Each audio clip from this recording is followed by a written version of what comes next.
তুমি আজকে হেডফোন নিয়ে এসছো? Madam I am really sorry madam, আজকে আমি না বাসা থেকে চিন্তা করে আসছিলাম যেটা রাখবো না, এত হালকা বুঝছেন। আই এম সরি, আমি সেটা ছেড়ে গিয়ে। না না না, তুমি বেরো, ক্লাস থেকে বেরো যাও। Madam please please madam please, আমি প্লিজ আমি হাইস্ট পাইছি ম্যাডাম। তুমি যেহেতু ক্লাসের বাইরে থেকে ভালো রেজাল্ট করেছো, সো তুমি বাইরেই যাও।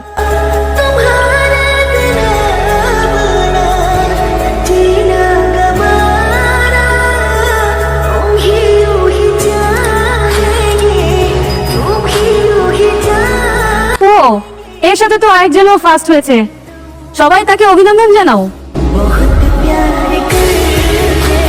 কিন্তু মজার বিষয় হচ্ছে সে লাস্টের দিক থেকে ফার্স্ট হয়েছে ক্লাস, এর মানে সে ডাবল 0 পেয়েছে। সে এখানে মোটেও পড়াশোনা করে না, সে এখানে ফ্যাশন করে আর বসে বসে আড্ডা মারে। দেখো, শুধু টাকা পয়সা থাকলেই হয় না বাবার, তোমাকে ভালো রেজাল্ট করতে গেলে কিছু পড়াশোনা করতে হবে।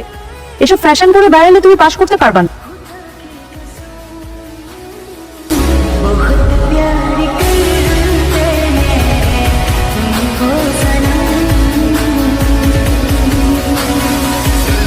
ম্যাডাম আজকে অনেক বেশি বেশি করে ফেলছে ক্লাসের প্রত্যেকটা মানুষের সামনে।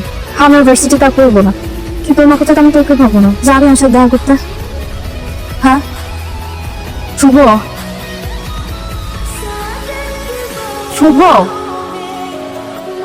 তুই যাবি? দোস্ত কোন আসছিস? তো সরি, আসলে আমার তো চোখে সানগ্লাস না, তুই যে আসছিস কখন দেখি চোখ বন্ধ ছিল আর কানে হেডফোন ছিল। দোস্ত চেকতেছিস কেন, কিছু হয়েছে? এখনো হেডফোন?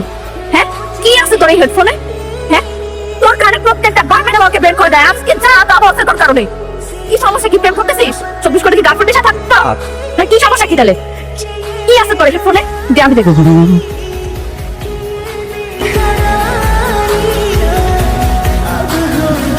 দোস্ত I'm sorry দোস্ত, আমার ভুল হয়ে গেছে দোস্ত, প্লিজ।